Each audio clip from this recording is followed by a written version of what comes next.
asalaamaaleykum baaxu si seen bi di informatique facile tey ñu wax leen rek fekkee da nga bëgg a masquer muy say abonné ba kenn du ko gis sa chaîne YouTube ñun suñu chaîne moo nekk nii chaîne informatique facile di la wax nag mu ngeen abonné partager vidéo yi léegi loolu pour nga def ko da ngay ñëw fi ci kaw logo chaîne bi foofu ngay dugg nga ñëw créateur studio nga dugg foofu léegi da la koy defal nga xaar mi connexion bi moo xaw a yéex tuuti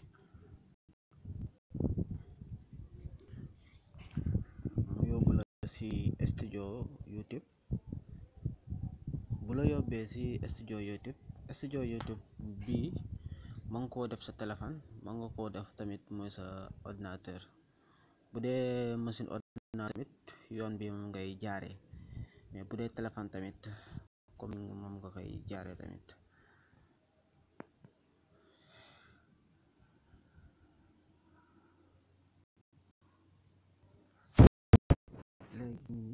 léegi dangay wàcc ba suuf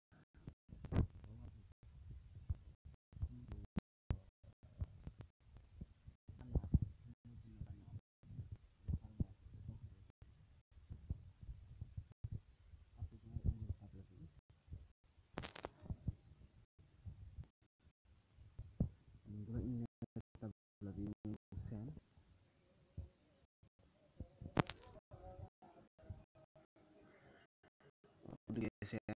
dangay permettre avancé boo duggee seen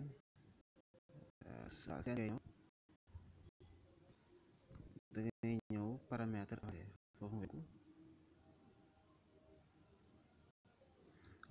nga daal di wàcc boo duggee paramètre avancé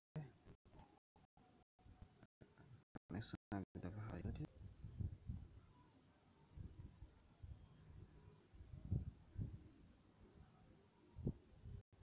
da ngay wàcc boo duggee nga wàcc di wàcc di wàcc ba gis nombre abonné afficher le nombre d'abonnés à ma chaîne bu dee da nga bës fii say nombre abonné day feeñ mais nag bu dee da nga koo bàyyi nii nag say nombre abonné du feeñ ñun nag bëgguñu suñu nombre abonné feeñ moo tax ñu bàyyi ko nii leen la indiloon nag di leen wax ngeen partager vidéo yi na ñëpp mën see jot